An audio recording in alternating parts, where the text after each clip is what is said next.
Superboy number 17, written by Tom DeFalco, art by R.B. Silva. This is the next part of Hell on Earth. Last issue, the Star Chamber thing started, and oh no, the world's gonna end.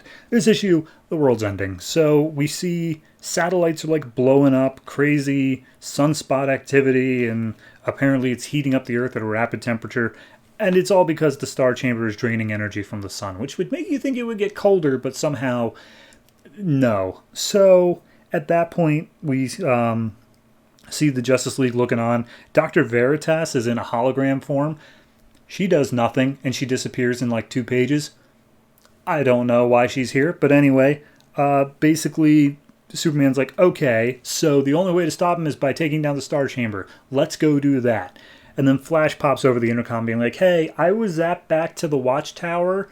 Can I get Batman and Cyborg to help me deal with the fact that the Earth is ending? And Batman's like, yeah, no, that's cool. We're not going to be any use in a fight here anyway. And Cyborg should have been like, hey, I have a sonic cannon, but regardless, he's a telephone pole. So we're left with just Superboy, Superman, and Wonder Woman to take on the Star Chamber. And Superboy, being our narrator for this issue, was like, they're pretty sure of themselves. I'm kind of crapping my pants right now. So we see Hel and Supergirl basically just shaking each other's hands like, yes, we did a great job. It's all thanks to you. And she's like, no, it's all thanks to you, Hel. And he's like, well, I love you. I love you too. Anyway, at that point, Supergirl does make the point of like, hey, weather and the sun and all that are kind of going crazy right now. Are you sure everyone on this earth is going to be fine? And he's like, I promise you, any discomfort they feel, they'll only feel it for a fleeting second. Anyway, I gotta go take care of something. And he teleports away right in front of Superman, Superboy, and Wonder Woman, and then just immediately like throws them away. And he's like, you know what? I'm done with you and Wonder Woman, Superman. You guys just piss off. I'm done with you. But then he goes up to Superboy being like, you, however, you are an abomination to nature, and you shouldn't be wearing the House of El armor. And he starts ripping it off of Superboy's body and then just throws him away. And Superman's like, no, you're sick, Hel. No one deserves to be killed like that.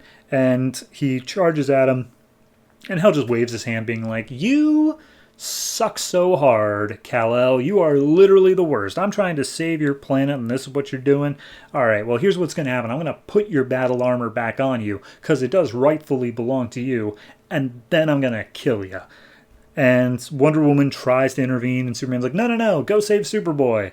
This is my own personal battle. And Wonder Woman's like, okay, well, good luck with that. So then we cut over to Superboy, who's been thrown into some weird ice cavern. And he's like, yeah, I'm not okay, but I use my telekinetic ability to repair my DNA, at least temporarily. And then I have to use all my focus to fly out of this ice cavern. And then the story stops. And we cut to this other thing going on where the Herald shows up in front of Superboy. And he's like, hey, I'm the Herald. I'm here for doomed planets. And Superboy's like, well, this planet's not doomed. We have Superman.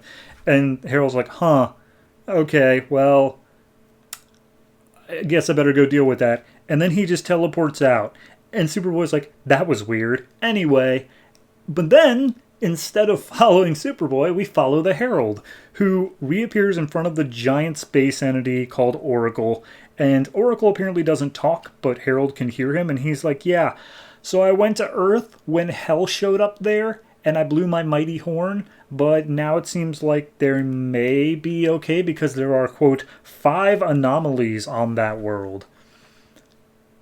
So that's just a thing to look forward to. Anyway, back to Superboy. It turns out because of the Star Cannon thing and them going back in time, little miniature black holes are popping up everywhere. So Superboy has to dodge around those lest he dies.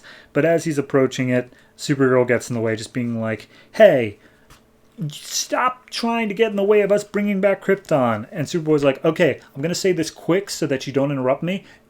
The sun is going to explode if you do this, and everyone's going to die. And Supergirl just punches him, calls him a liar. And then for like 2.5 pages here, she just lays into him saying like, you're a clone. You're an abomination. You shouldn't exist, and you're lying to me. And he's like, is it possible that Hel is lying to you? And she's like, no, it's, probably not. But I can't deal with that cognitive dissonance, so I'm just going to keep on laying into you.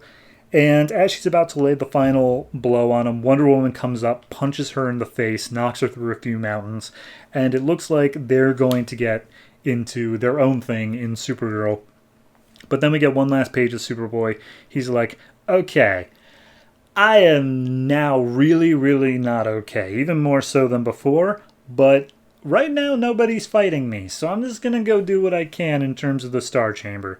So he flies his way up there and he's like, I'm gonna make like a hero or die trying. And that's the issue. I think that's the last issue we're getting of Superboy in this event. I think we're wrapping it up pretty soon, so that's neat. I mean, I don't dislike it. It's not, it just, okay, first off, the Star Herald thing and Oracle. I know I must have missed something. Otherwise, this is the least set up thing I can possibly imagine. I know he's been popping up in other issues, specifically more so of Superboy, but like, it just feels like it's going to be a Deus Ex at the end of all this, where it's just the Oracle shows up and he sends Hell to Hell, and then we're done. And I hope that's not the case, because it's really going to suck. Otherwise, I don't know what the Oracle's doing. I have genuinely no clue what's going on with that plot. And the fact that it's so sprinkled over everything, where it's not really intertwined, it's just there. And they keep cutting to it every once in a while. It bothers me. I want it to either tie in and be really important, or just stay out entirely. What they're doing is just bothering me. In terms of everything besides that, this was a fine enough issue. Supergirl, I feel bad for her character because I really don't see how they're going to manage to pull her out of this, where she's just 100% doing everything she can to make sure humanity dies. And I know that she's not aware that that's what's happening, but like, you're still complicit even if you're not, like, it's still happening. People have now warned you it is happening and you are unquestioningly going with the plan. Like, it's going to be hard to pull the character back from that. As for Connor here, Superboy, he does a good enough job. He's a fine enough character. I think they still have yet to really earn that hero title, but it sounds like that's what they're going for, at least by the end of the arc. So, hey, maybe we'll get something. Overall, I'd say this is probably, it's probably like a 6.5. Yeah, 6.5 feels fine. 6 is a little too low, but it's close. It's a very low 6.5. I don't mind anything that really happened in this issue, but nothing's jumping out at me as like, wow, I'm so glad that we're doing this, you know? And there are some very bizarre choices made, but art-wise, it's good, and in general, the direction that this event is going is fine. Not great, but fine, and that gets it a 6.5.